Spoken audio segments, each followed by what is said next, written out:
Good evening, and welcome to Newcastle After Dark. We are your hosts, the management. Coming to you from the land of Desco's Lighting and the Skyline Drive-In, bringing you films that are a feast for the mind. Tonight's film is a much requested film made for TV. It is 1973's The Norliss Tapes, starring Roy Thinnis. This has Angie Dickinson, Dawn Porter, and Claude Akins. And this was produced by Dan Curtis, and the screenplay was written by William Nolan. The music is Bob Cobert, and the three of them were a team. They were a package. Yes. You know, they had done The Night Stalker. Yes. They had done Burnt Offerings. Trilogy of Terror. Yeah. And you know, when you see Dan Curtis's name, that you're in for a treat. Exactly. And they have a stamp on these made-for-TV movies in the 70s. Yes. They just have a certain, I mean, the three of them together have a certain feel and look, and the music, everything on these is fantastic. If they're a band, they might be Grand Funk Railroad. And that's true. And this one is as good as any of the other ones. Absolutely. Yeah. So sit back, relax, and enjoy 1973's The Norliss Tapes.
Good morning, Mr. Evans.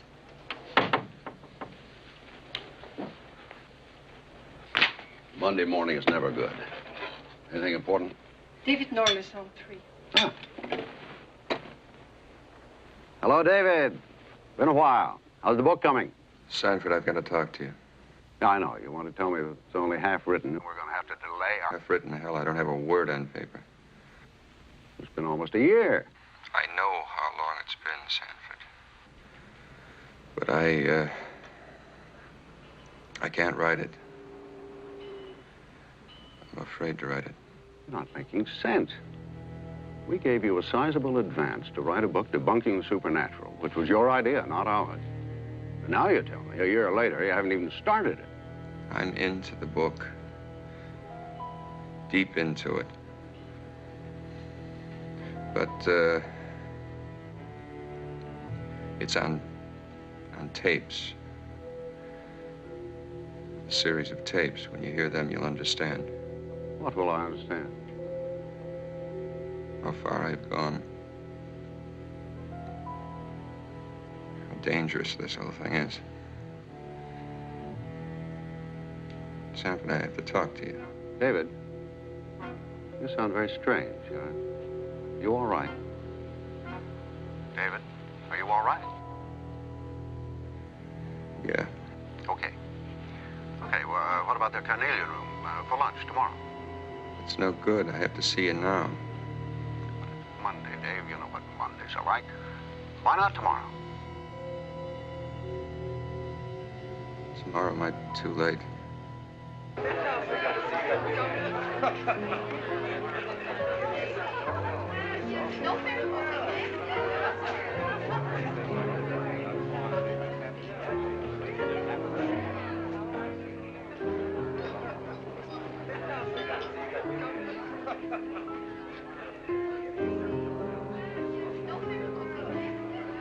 Do you wish to order now, sir? No, just bring me a phone.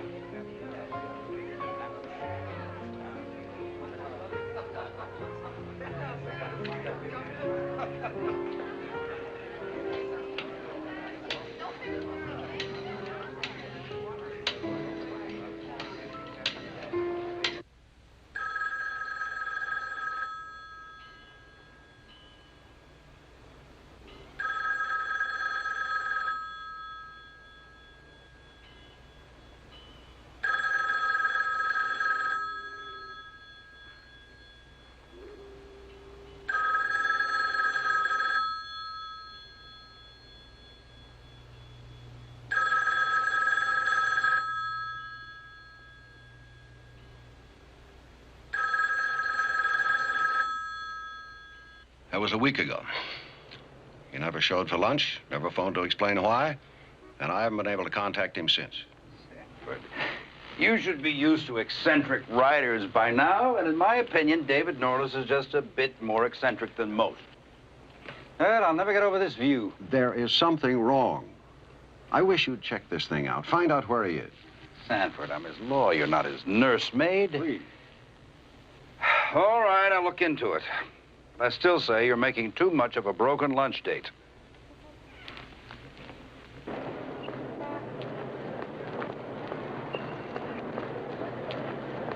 Sanford!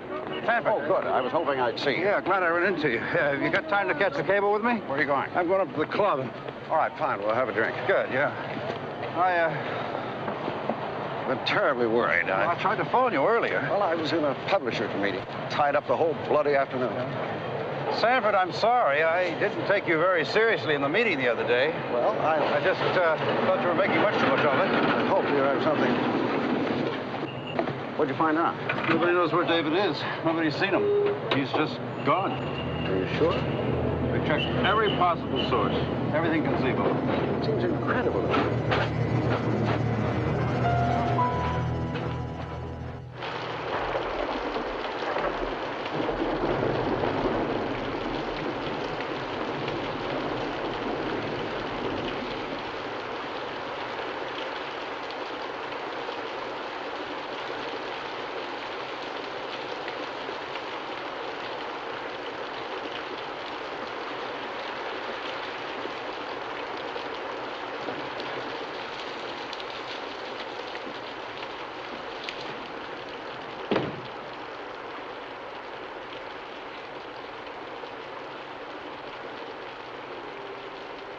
David?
Notes for introduction.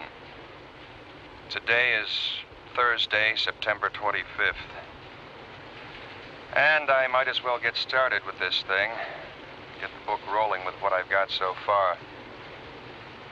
God knows it isn't taking the direction I assumed it would. This whole thing began when my natural writer's curiosity was aroused by an article I'd read in a weekly periodical.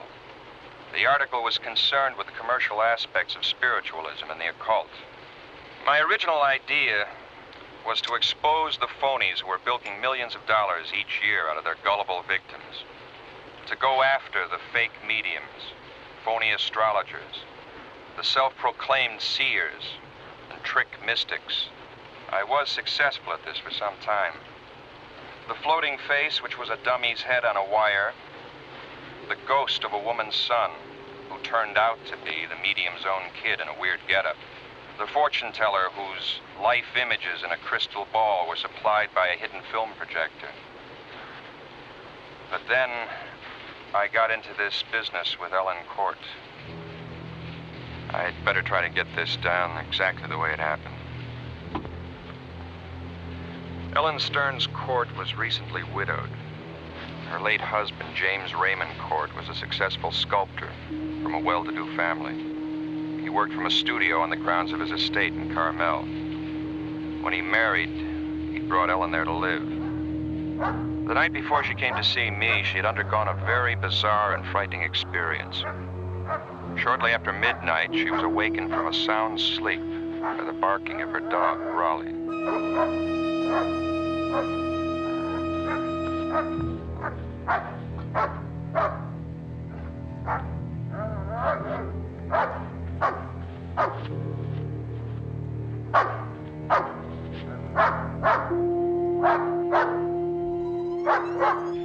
What is it, Raleigh? What's the matter, boy? Somebody out there?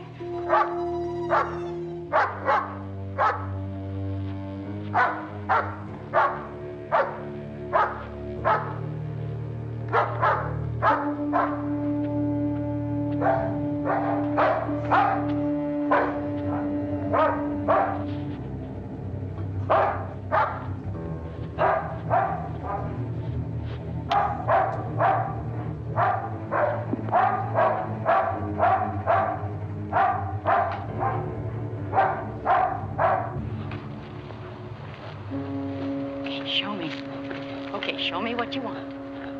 Okay. Easy, easy, boy, easy.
following night, Mrs. Cort came to see me. Actually, her sister, Marcia Stearns, an acquaintance of mine, had set up the meeting. Marcia knew about my work in the supernatural.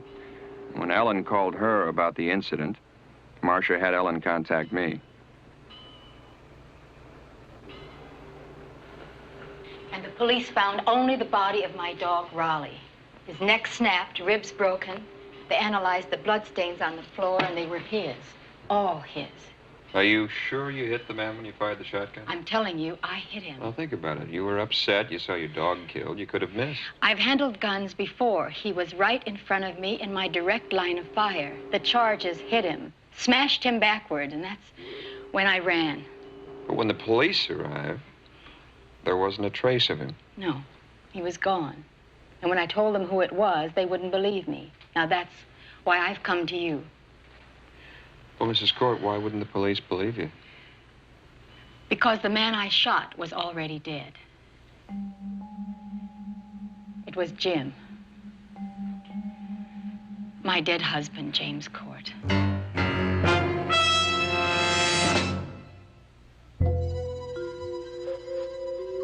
Ellen Cort seemed convinced that she had encountered the risen form of her recently entombed husband. I asked her to describe the circumstances surrounding Cort's death. Jim had been feeling very bad. We didn't know why, and our family doctor suggested that he undergo a series of tests at the Fraser Clinic. That's when we discovered he was suffering from a terminal disease of the brain called Pick's disease. I've heard of it. There's no cure, there was no treatment, and I don't know, Jim just seemed to change almost overnight. He was confined to a wheelchair, would no longer work. He even had me board up his studio. He wouldn't even talk about his work. Was he at all involved with the supernatural? Yes, he was. And it started just before his death. Well, tell me about that. I'd arranged an exhibit of Jim's sculptures at the Langdon Gallery. And he met a woman there named Madame Jekyll. She owns an antique shop here in San Francisco, and part of her business involves the occult. In what way? She deals with objects that are supposed to have occult powers. She even claims to cure the sick, and Jim believed her. No doubt asked him for a lot of money, too. No, she didn't. As far as I know, Jim never gave her a penny, not even for that ring. What ring? An Egyptian scarab. Something to do with the god Osiris. Osiris is an Egyptian god involved with the doctrine of immortality. Yes. The ring was part of an agreement he made with her. You used the word agreement. What kind of agreement did they have? I wish I could tell you. I can't. All I know is Jim accepted that ring in return for some kind of promise. He refused to discuss it. Where's the ring now? Do you know where it is? Yes. It's in his coffin. His coffin? Jim even specified that he was to be buried with that ring. That it be kept on his hand. And his body is in the crypt in the grounds of the estate. That's where his body should be. But after what I saw last night, I don't know anymore. The next afternoon, I had lunch with Marcia, who was taking a flight to New York. She was quite worried about her sister. But you know I'm not easy to panic. And when Ellen phoned me, I knew she was desperate. I suggested she talk to you. Actually, we haven't been close for over 3 years since she married that James Cort. Why, did you get along with Cort? No, I didn't. And when Ellen married him, it affected our relationship. We just haven't seen very much of each other. And now when she really needs me, I can't be here. How long do you have to be in New York? Well, only a few days. But I felt that we should talk before I left. It's important. If she says that she saw James alive, well, then somehow Sure. If I didn't believe she was telling me the truth, as she knows it, I wouldn't be here. I know, but it's just all so fantastic. I mean, how could such a thing be possible? I don't know. But we're certainly going to try to find out. However, before I was able to contact Ellen again, Another bizarre incident occurred. That night in Carmel, a salesgirl was closing her shop for the day. Millie Parks, pretty, blonde, in her early 20s, was tired after a full day's work. She was anxious to close up, get into her car, and drive the 6 miles to her home, a small one-story beach house on the ocean near Big Sur.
If that other rig hadn't come along in the opposite direction and give me a blast, I might never have seen it.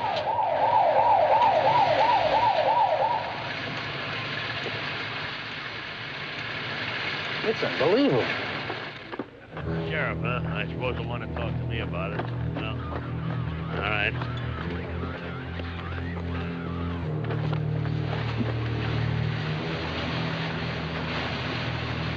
Get a blanket over that fast. Hey, come here. I want to talk to you over here. Gene, Mike, get these spectators out of here. Come here. Is that the way you found her? Yeah, but I ain't seen nobody ever look like that after no car crash, Sheriff. She was like Never mind what she was. You just keep shut on that part of it. Anybody ask you, you just found her dead in the car. Sheriff, nobody looked like that. I just got through telling you, I don't want any more talk about this at all. Now, is that clear? Yeah, it's clear, but let me ask you something. How am I gonna forget the color of that face? Help him get on his way, will you, Charlie? Charlie.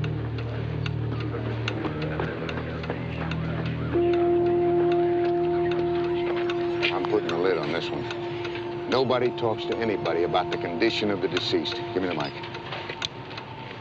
Sheriff Hartley, we have a 946. Let me talk to the coroner.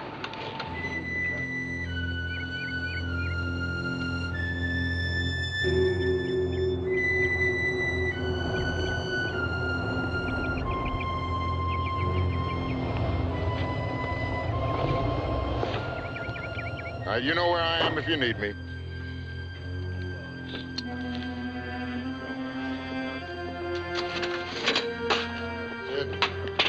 Oh, can't you ever be on time? What are you looking so sour about? Well, what do you think? You know, every time I manage to steal an afternoon, up come the rain clouds. I don't know what you're crying about. It doesn't look so bad to me. Well, if I came from Chicago, it wouldn't look so bad to me either. Hey, what about the autopsy report? I didn't get it yet.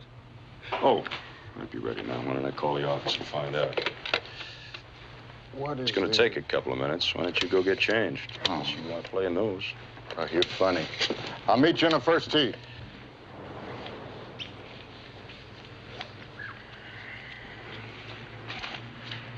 What'd you get, Sid? Extraordinary case. I've never heard of anything like this in my life. Even when I was a lab assistant in Chicago, we never had a mind case Chicago. like this. What about this girl? The cause of death was strangulation.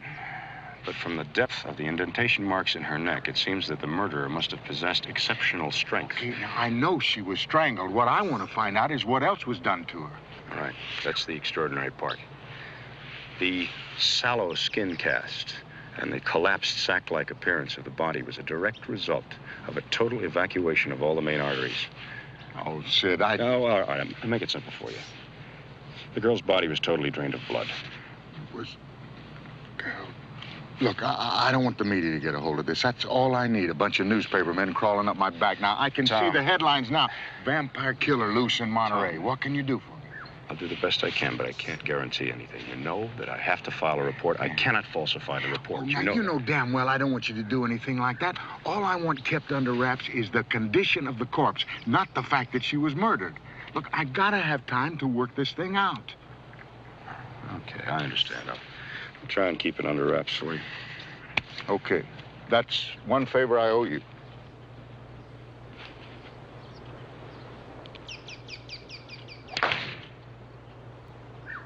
From the looks of that one, I'm going to have to take 2 shots aside for Sid, now you know the only people who give shots are doctors. Tee it up.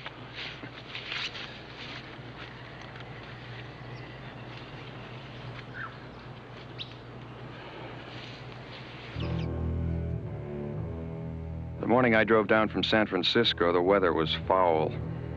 A curtain of cold rain fell from a gunmetal gray sky. I'd set up a meeting with Sheriff Hartley in Carmel to discuss the Ellen Cort situation. I didn't expect much cooperation from him, but it was worth a try, a way to begin. When I pulled up in front of Hartley's office, the sky had begun to clear and the sun was breaking through. I hoped it was a good omen.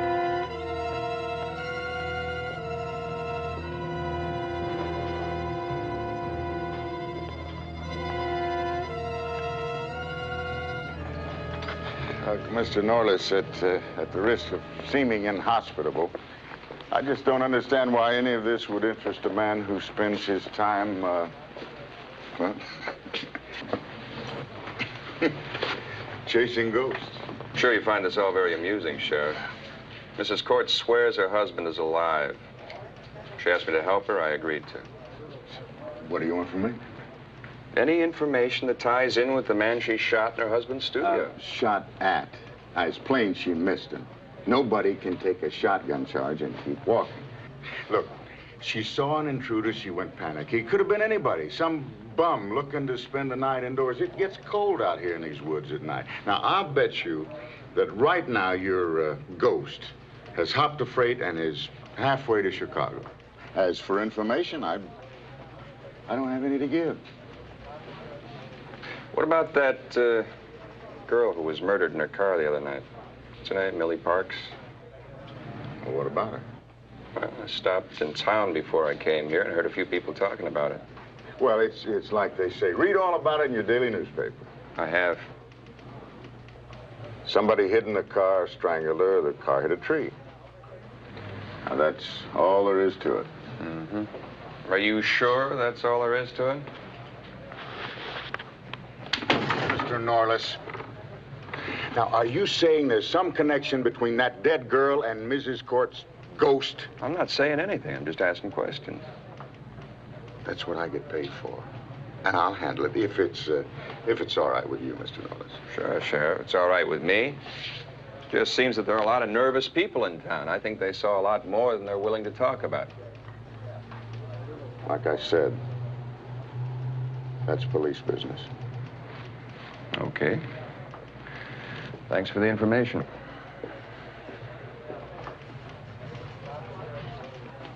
Think maybe he's onto something? Onto what? Now, there's a very simple explanation to this whole thing. All we've got to do is find it. Well, I hope so, Tom. I sure hope so. Oh.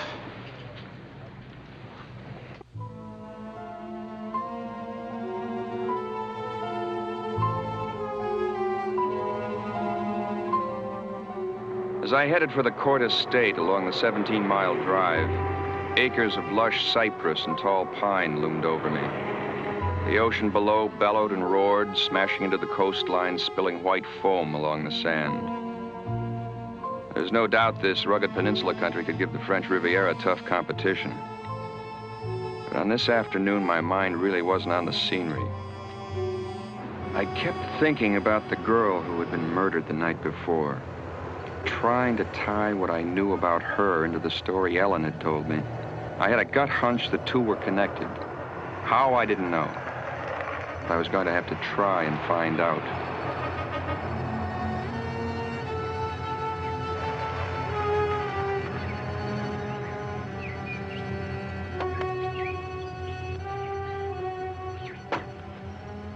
Hello, Mrs. Cort. I really do appreciate your coming.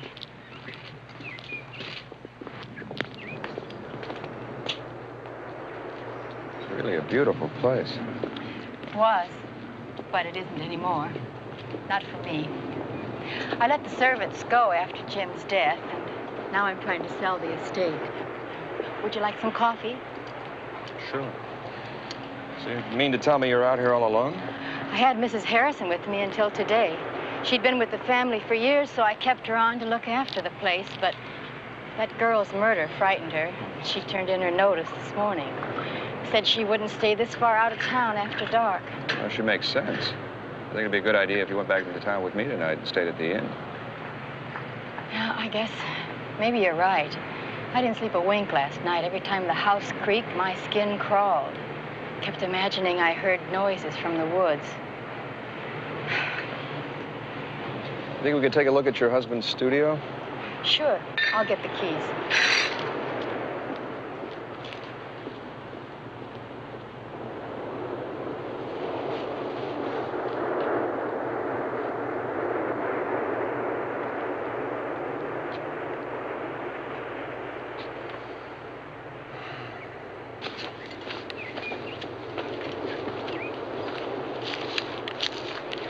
Say the dog led you in this direction? Yes, I practically had to run to keep up with him. What time did he wake you up? Just after midnight. There it is, over there.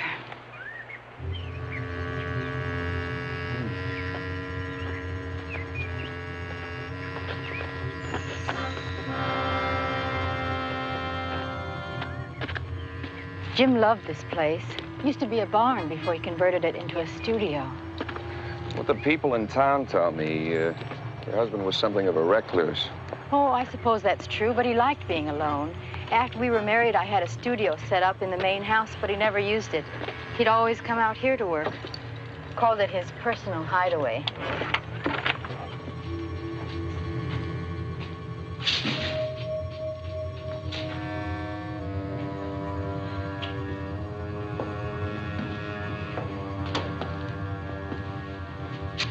Is this from the dog?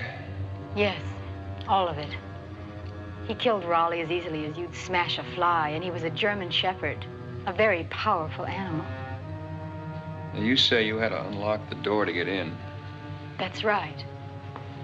The question is, how did he get inside? Is this the corner he came from? Yes. He was standing right here. I'll never forget his eyes. They were horrible, wild, staring at me. How long has it been since you've been out here? I haven't been here since Jim died.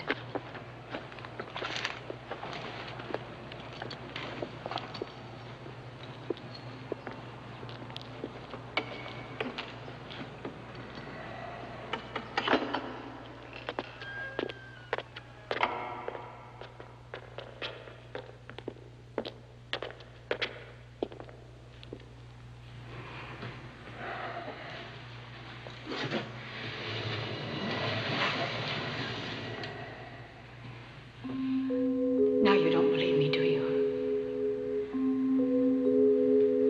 What do you believe? I don't know. But I'm still confused about the ring. It must be worth a great deal of money. Why do you say that? Because Charles Langdon phoned me yesterday regarding the purchase of all the studio sculptures. When he mentioned the ring, I told him it wasn't for sale. Well, what did he say? He became quite upset, and that's when I hung up. Maybe I should have a talk with Langdon. Look, while I'm in San Francisco, do me a favor. Find out all you can about that murder the other night. There's something about that girl's death they're trying to hide. Well, then you think there's a connection between what happened to me and the Parks girl? I don't know. That's what I want to find out. I'll call you tonight.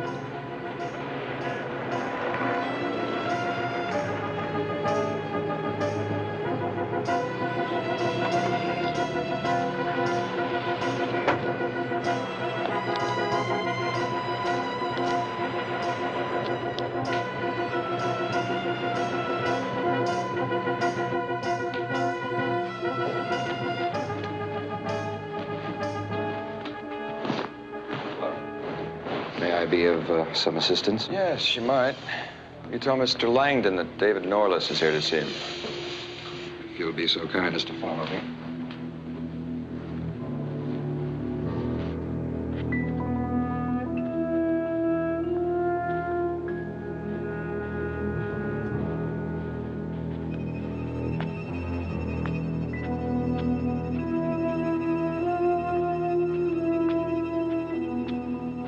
Mr. Langdon, a Mr. Norliss to see you. May I help you? David Norliss. Oh, I know you. I enjoyed one of your books very much. Really? Which one? I have a terrible memory for titles. It dealt with undersea life, and I believe it was off the coast of Yugoslavia. The Man Below. Yes. I'm glad you liked it. I did. You're the only one who read it. Come. May I show you something here? No, thank you. I would like to ask you some questions regarding your association with James Raymond Cort. Oh? You see, I'm looking into his death. Looking into? In what capacity? There's a private investigator working for Mrs. Cort. Well, I'd be glad to help Ellen, but I mean, it seems a little bit on the bizarre side. There was nothing of a mysterious nature about James' death. Well, you won't mind answering a few questions, will you? Fire ahead.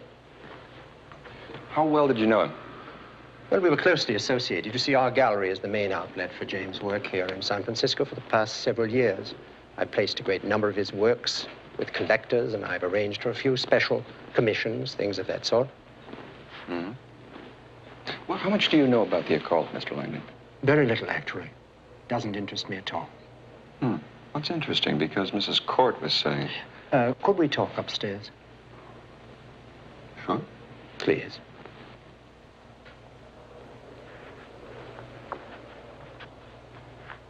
You see, I somehow got the impression that you were responsible for Mr. Cort's fascination with the supernatural. No, it was simply a manifestation of his disease.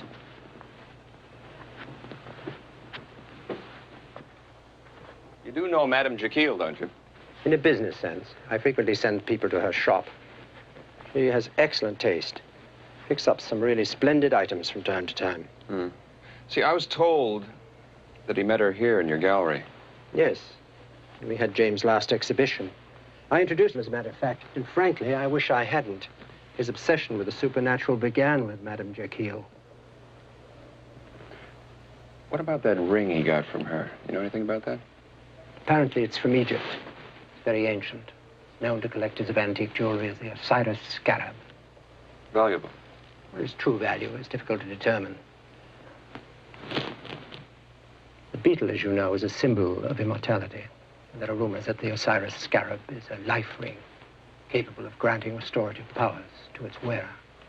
You believe that? Hardly. Myth and nonsense. Why do you want the ring so badly? Apparently, Ellen told you of my interest. Obviously. I deal in antique art and objects, Mr. Norliss. This ring is such an object. It has a fascination for those of us who are connoisseurs. So certainly I should like to own the Osiris scarab. Well, Mrs. Cort told me that you demanded to know why the ring wasn't for sale. Well, naturally, I was disappointed, and I vented my disappointment over the telephone. It was purely an emotion of the moment. So she didn't tell you why she wouldn't sell the ring, or where it is? No, she did not. Do you know where it is? You see, Mr. Cort's Will declared that the ring should be buried with him. It's now on his finger in the family crypt. How curious. How very curious.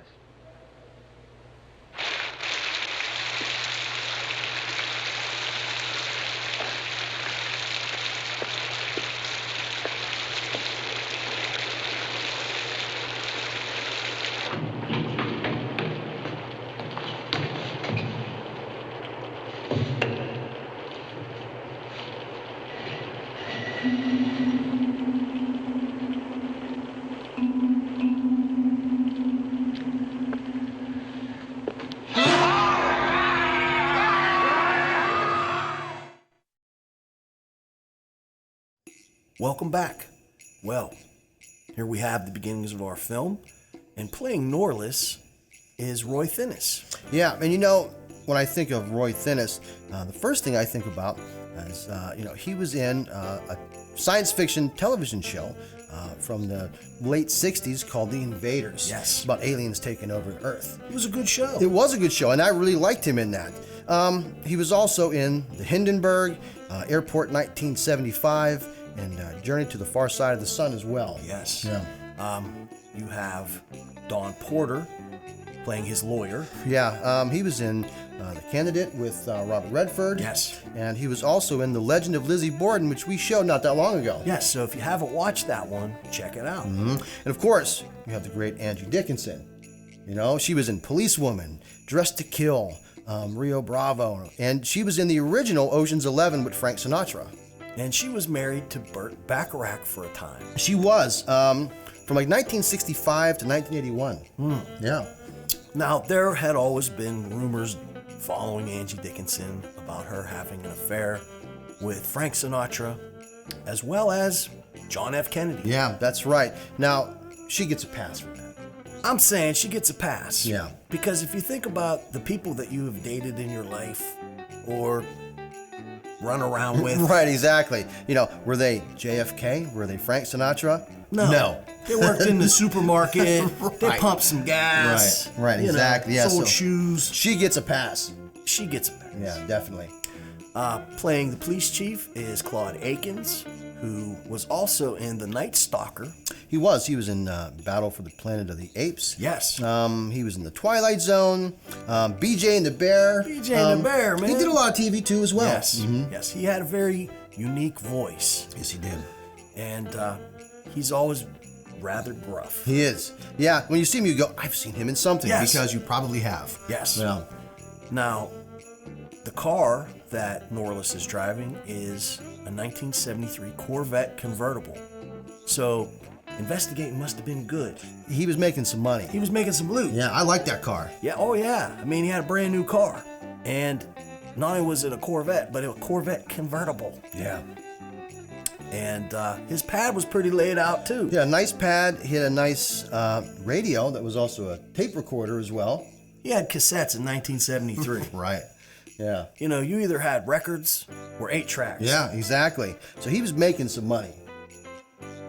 He was making some money. He was. And you know, now the story is based off of Fred Mustard Stewart's original story. Yes. And he had written the novel, The Mephisto Waltz. Yes, which was later turned into a film starring Alan Alda. Now, we had asked the question, his middle name was Mustard? Maybe it was a family name. It must have been a family name. Right? Or somebody really liked mustard. Right. Right? But speaking of liking mustard, we prefer the spicy brown mustard. The brown mustard, you know, whether it's on turkey, ham sandwich, Pretzels. it doesn't really matter. I prefer the spicy brown mustard myself. As do I. Right. Now, what do you think? Yeah. So, being that this is a TV movie, the pace is rather quick. So, we're off to a good start, and it is moving right along. It is. So let's get back to the Norliss tapes.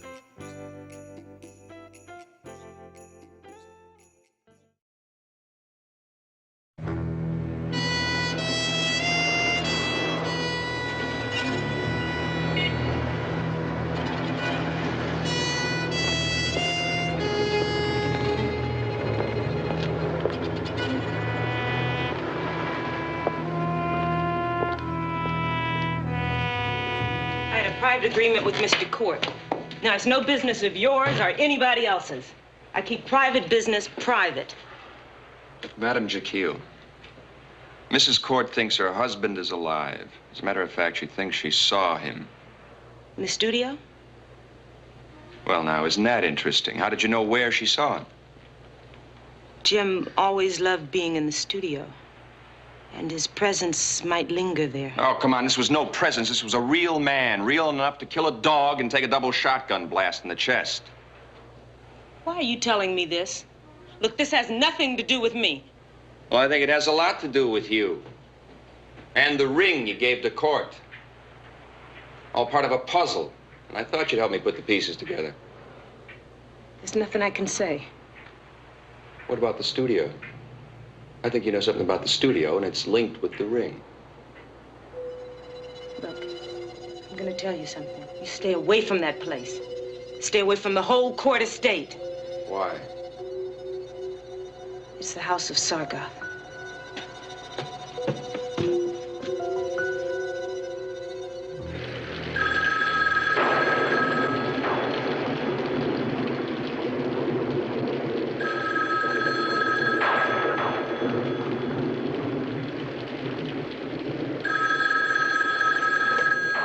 Hello? Ellen, it's David. How are you? Okay, but it sure is raining here. Listen, I think I'm onto something. I saw Madame Jekyll. She wasn't too talkative, but she did make a slip in reference to James' studio. I think this whole thing ties into the studio. I'm going to be down there in about an hour. I'll pick you up at 11:30. Well, where are we going? Back to the studio. Now, you're familiar with it. I'm not. I wouldn't know what to look for, but I'm convinced something's there. Will you go with me? I'll be ready. Okay.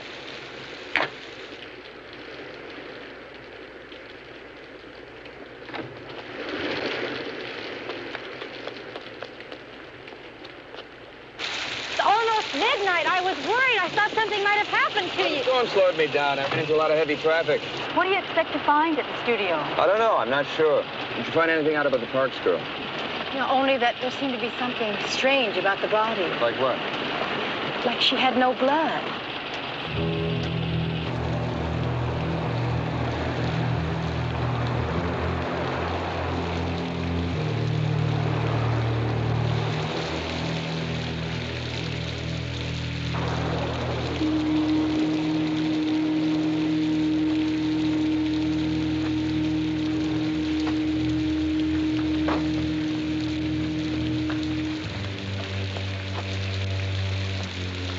They're over here.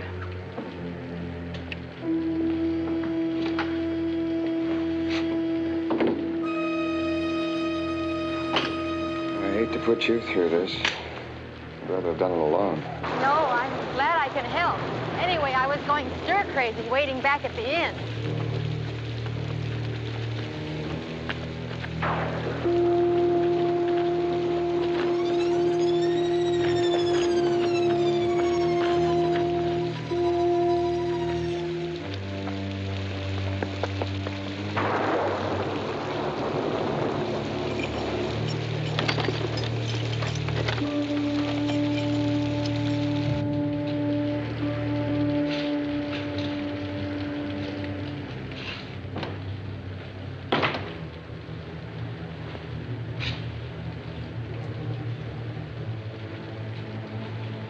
I wish I knew what to look for. Anything odd or abnormal?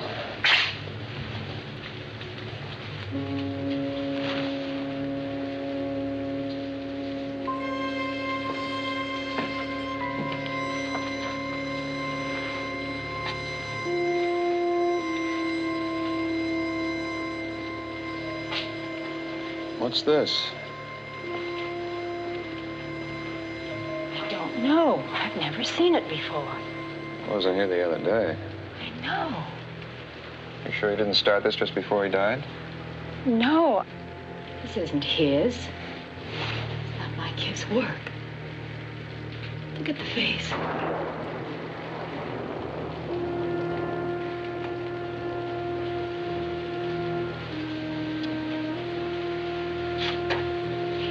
And this clay. What about it? It's still damp. Someone's still working on this thing. But that's impossible. How could that be?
Thank you. Okay. Miss Cort, Mr. Norliss, you know it's 2 o'clock in the morning. You've been drinking. Look, I'm not going to argue with you. I saw Cort. He was as close to me as you are. Another one of your ghosts? A ghost doesn't rip off a car door. Take a look out the window.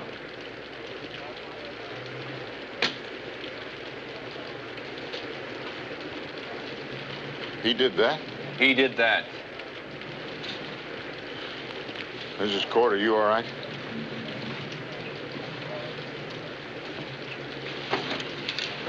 All right, let's go. Get him around in the back there, would you?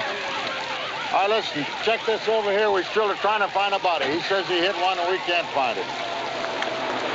Look out, get it over here. It seems to me that you must have just grazed him with a fence. I'm telling you, I hit him head on. Hey, Frank, Tim, search the main house. Rest of you, check the studio and all the grounds. You come with me. Where? I'm going to see if Mr. Cort is at home to friends. Come on with us. Let's go.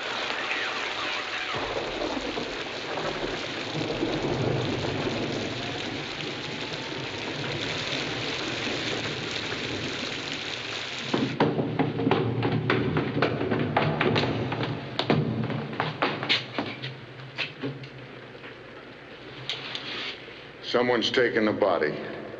Did you hear what I said? That's all there is to it. Somebody's taken the body. Look, Hartley, what more do you need? Now you look, Mr. Norliss. I just don't buy your zombie story. As far as I'm concerned, we got a prowler that looks like Mr. Cort, who assaulted you people when you caught him doing his job. Mrs. Cort, now, for his own reasons, he removed Mr. Cort's body. Now, I'm still in the dark as to why. Maybe it's to follow up the disguise. How do you explain the abnormal strength? Do you think I pulled the door off the car? I don't try to explain anything. If I did, I would say that you snagged the open car door on the garage in your hurry to get out. Now, look, when people panic, they do funny things. What are you going to do about all this? Assuming that we don't find the prowler on the grounds, and I agree that's very unlikely, then I'll have the woods searched. In the meantime, it's late, and I'm tired. I'm going to take Mrs. Cort back to town. You follow us. When you get there, you can sign a complaint. Let's give up on this wild goose chase.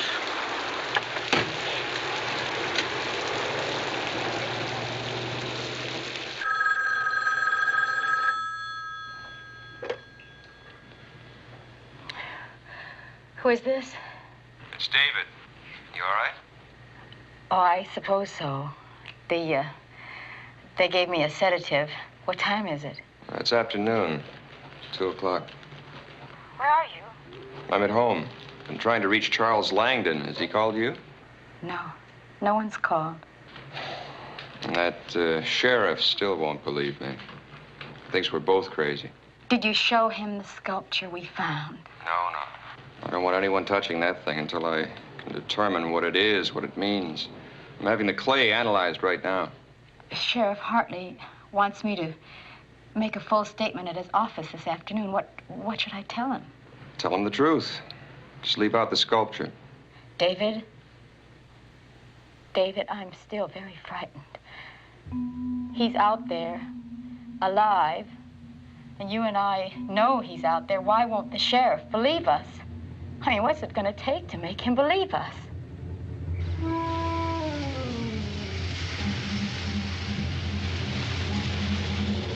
That night, Ellen's sister, Marcia, drove down from San Francisco.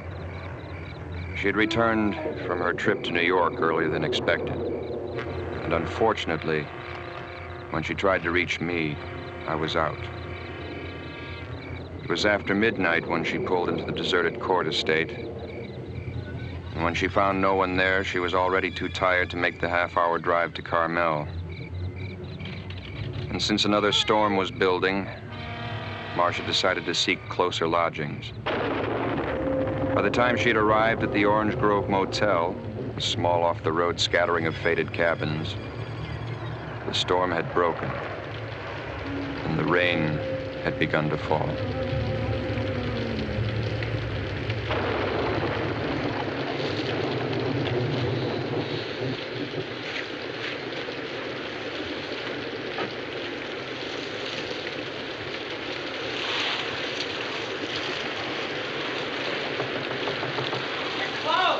Please, let me come in. It's freezing. Please, I need a room. Papa, will you tell her we're closed? Papa, tell her it's closed. Now look, lady, it's like I said.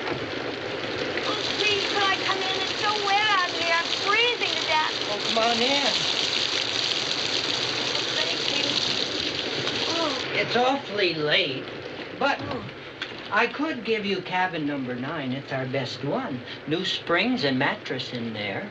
Just a shower, no tub bath. Is that all right? Yeah, that's fine, really. I said we're closed. Can't turn the girl away, Mama. No harm in giving her 9. Well, give her the key and hurry up about it and come to bed, Papa. Now. Mama, she gets a little grouchy after midnight. I can handle her, though. Well, I hope so. I don't want to cause you any trouble. Oh, no trouble at all. Now, let's see. That will be $10. Thank you. Oh, thank you.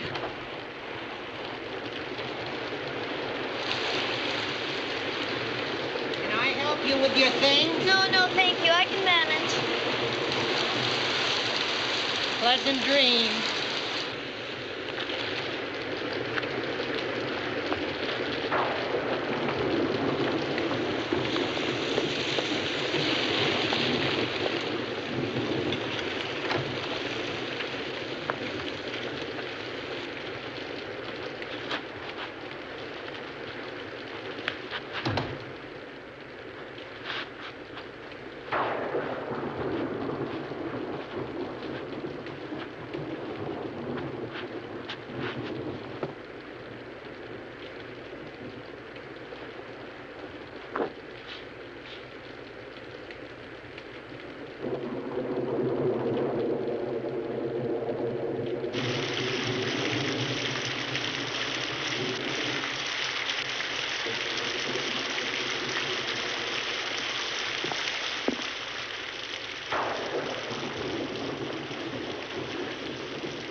What's going on in here?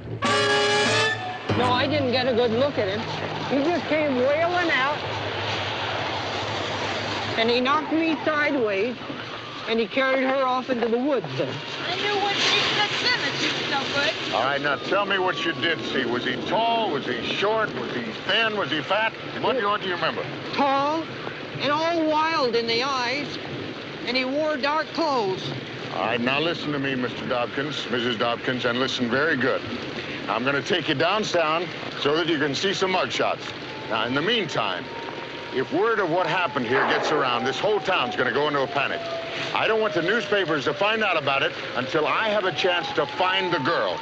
That means that you don't see anybody, you don't talk to anybody about what happened here. Do you understand that? Oh, I won't say a word. You understand that? Oh, I do. I certainly do. Sheriff, there's just one thing I'd like to know. Yeah? What do I do if he comes back? Ellen, I just wanted to call and tell you I'll be late getting back there tonight. Is your sister there? Marcia? No, I thought she was still in New York. No, she tried to call me, got my service, and left a message. Said she was driving down late last night. I haven't seen her. Well, maybe she changed her mind. Thank you. If she calls again, I'll tell her where you are. Now, look, I'm at the architectural firm who originally designed your place. I found out how Cort got into the studio without unlocking the door. He came up from below. These blueprints I've been looking at show some very curious construction that went on back in the 20s. Seems the people who originally owned the place built a series of underground tunnels. Why would anybody want to build tunnels? Well, during Prohibition, they probably stored guns and liquor. The plans also show several entrances, one of which is in the crypt. Now, I found a connection between Cort and the bloodless condition of the Parks girl. I think the sculpture is being done by Cort. And I think he needed the girl, needed to kill her. But why? For the clay in the sculpture. I just got the chemical analysis back. The clay is 40% human blood. Now, look, Ellen, stay put. I have a few more things to check on, and I'll be down as soon as I can. Okay?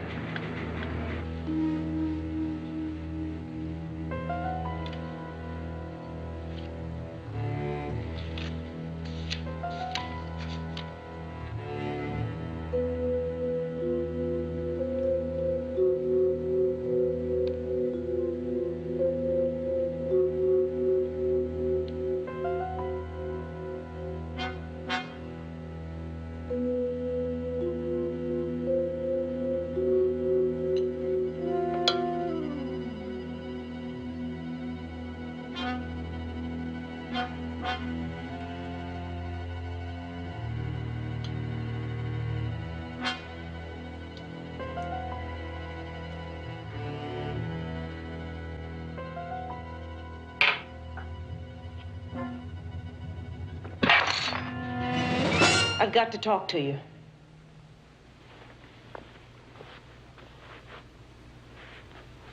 Now, do you mind telling me why you have to see David Norliss?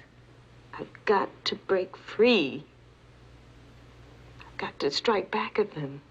The powers of darkness. They've controlled me. Twisted me. And I've done their bidding. And listen, when I met your husband, the thing he most wanted in this world was that his crippled body be healed. And so, I told him about the Osiris scarab. I tried to convince him about its power over death, of a life beyond death, but that only by the use of his talent could it be purchased. And so we made a pact.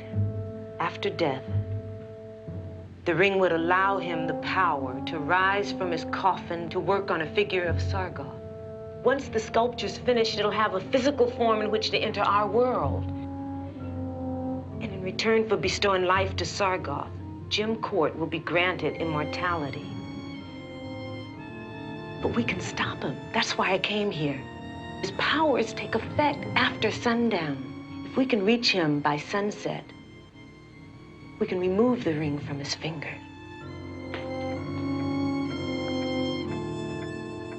Mr. Norliss, I have a message for you, sir.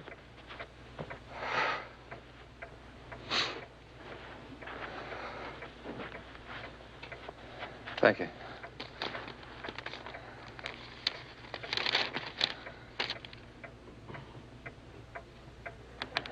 When did Mrs. Cort leave? 15 or 20 minutes ago, I guess. She and the other lady, they left in a big hurry. Yeah, how long before it gets dark here? About a half hour, I guess.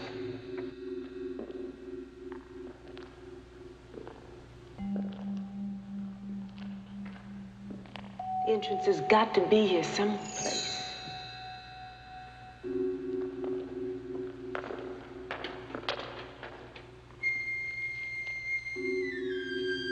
Over here, I think I found it.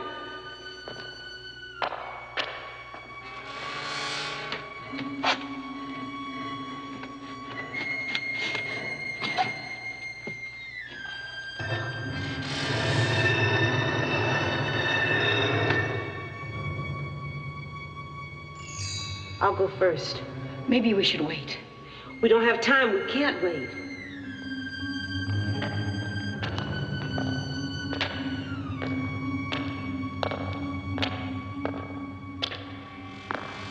This way. How do we know which one to take? We don't.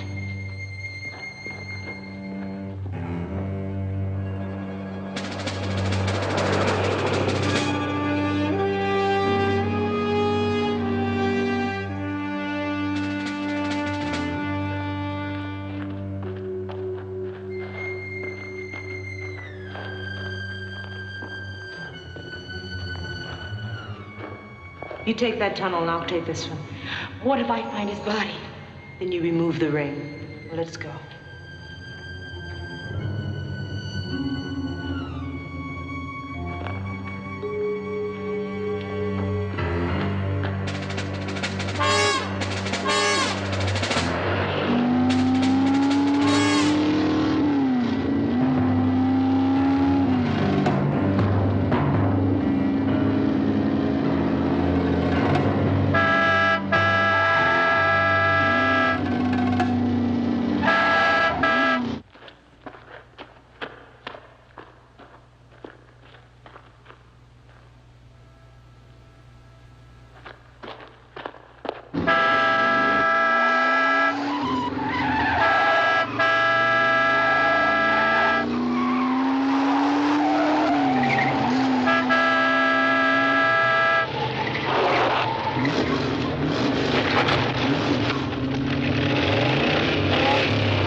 He's over here.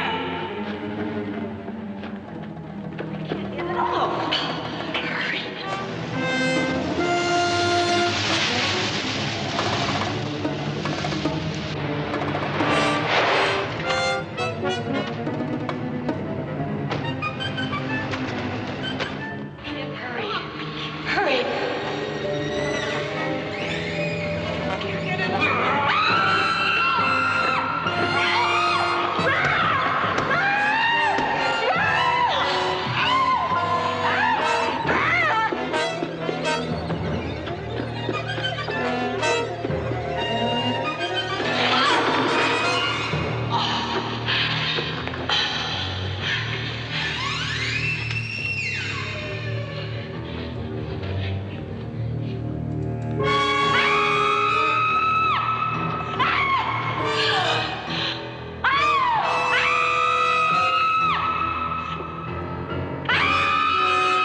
I don't know why he let me go. I don't understand. But it's no use. Nothing's any use. Can you get it open?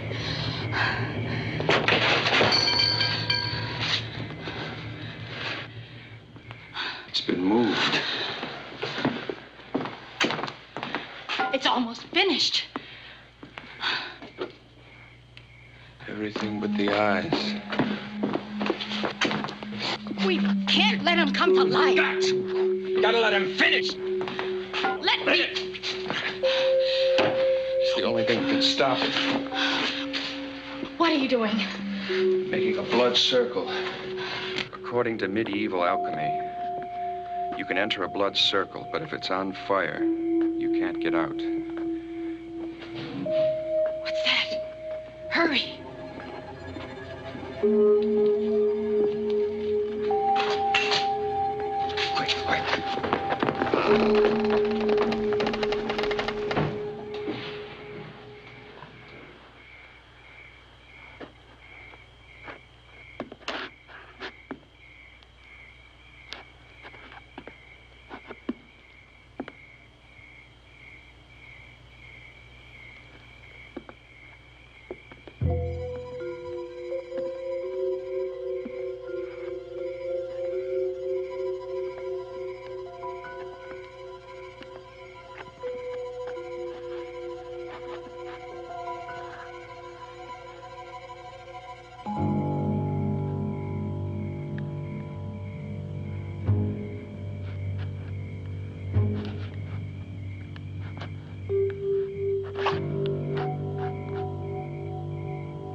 tried to explain it all to Sheriff Hartley, but he couldn't accept it. The next morning, they found the bones of a man in the ashes, the remains of James Raymond Cort, and of the demon Sargoth, they found nothing, absolutely nothing.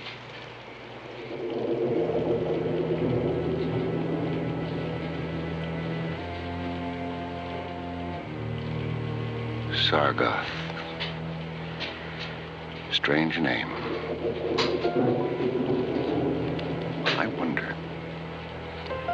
I wonder if he was truly destroyed.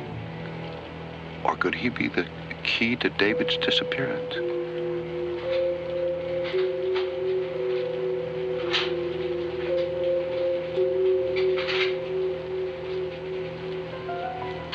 Well, maybe this will tell me.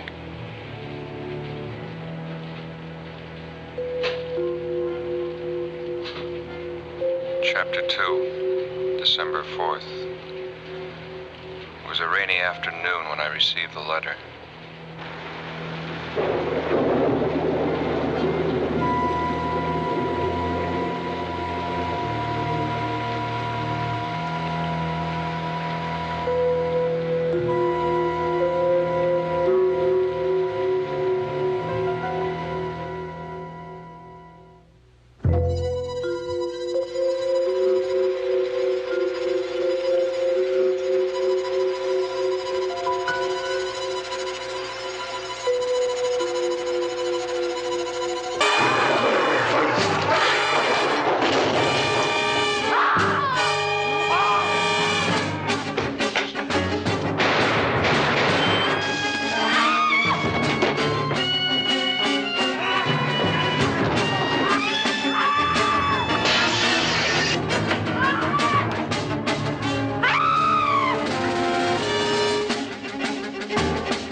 Well, we've reached the conclusion of the Norliss tapes.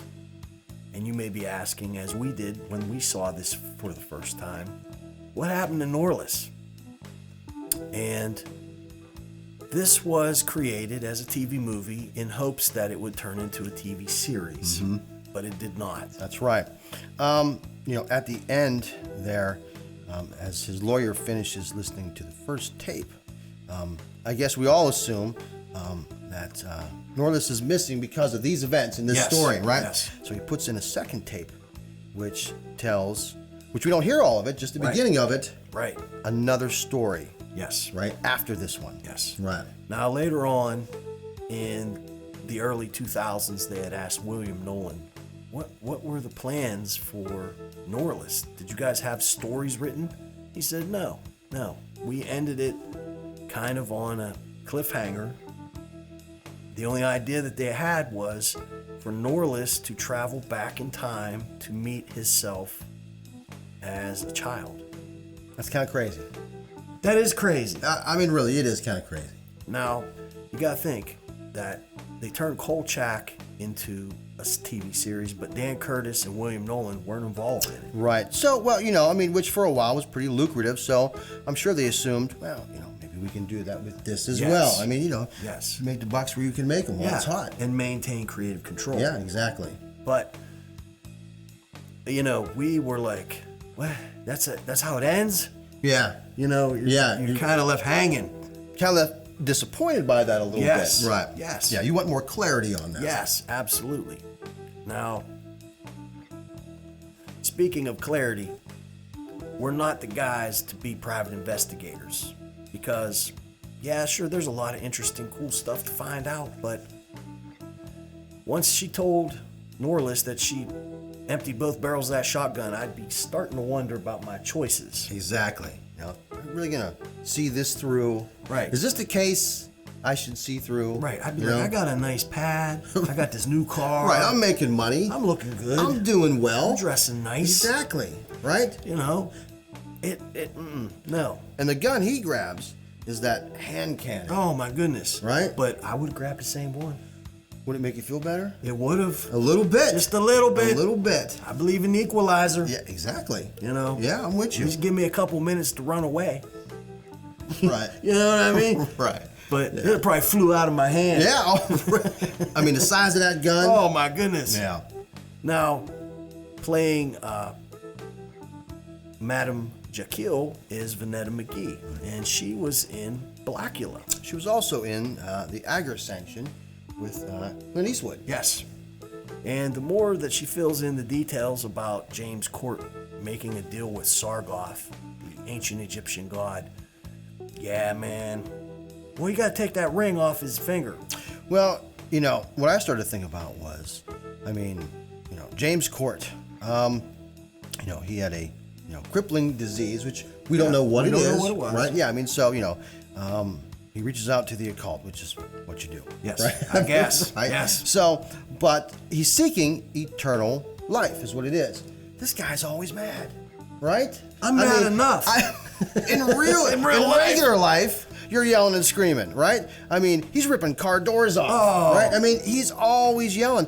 I don't know if I want to live forever being that angry. Right. With a tattered suit. Right. You know, because ain't no one gonna help you with that. No. Change that suit. Did you see his eyes? Right. He's You know, mad. He's gonna find love. He's gonna find love. You know, and when Norliss is rushing to get there, we had said, wouldn't it be funny if that was James Cort in that white Caprice? Right? He drives those and he's like, "Argh!" You know, throwing beer cans at him. I mean, you could almost see it. You could see it. Yeah. Yeah. That would have been pretty funny. But in the end, he discovers that, you know, this giant sculpture of Sargoth and the clay is infused with the blood of the victims. Mm-hmm. And he concocts a blood ring. Mm-hmm. And it's flammable. Yeah. I was surprised by that. You know, don't know if he, you know, infused that, you know, with some gasoline or... Man, that's some mystical stuff. It is. It's mystical. Yeah, it is. But, you know, they stood there while things were burning, and, you know, we had noticed that, man, that's really burning. That building is on fire. Yeah, it's not that superimposed, you know, they lit a fire and, you know, behind it they have, Yes. you know, you can get a scene, Yeah. you know, like in the old Roger Corman films, Yeah, right? Like superimposed that. fire, yeah. They really burnt something down to the ground. They burned it to the ground because when the cops showed up, that smoke is rolling. Oh, yeah. Yeah. And I appreciate that. I do, I too. do. Let's not forget the dummy German Shepherd. The dummy German Shepherd, as we've said many times, we love the dummy. Love our dummies. Be it a person falling off a cliff, out a window, or a dog. Yeah. Now, no animals were hurt in the filming of this movie. Right. But when he's shaking that dog, that leg flaps back, Throws it off to the side. we just love that. It's wonderful. We relish in it. Yeah. So, in the end, Norliss has disappeared. Who knows what's up with Sargoth? Right. We thought it was Lou Ferrigno, At first, yeah. but it was Bob Schott, who did some other Low budget type low-budget films type here films, and there, yes. yeah. And, but, you know, once that fire burns down, you know, Sargoth was out there running around. That's what I'm thinking. Yeah. So, like Norliss, I'd been gone. Yeah. Or maybe he was gone because of Sargon. We just don't know. Right. Right? We just don't know. Right. But overall, I really enjoyed it. This is a fun TV movie, and it has that creepy factor to it. It does. Yeah. It has all the right elements that we enjoy. Yes, it does. It does. And we thank you for being here with us at Newcastle After Dark. We hope you join us again for the Lost Treasure in Cinema. And until next time, good night.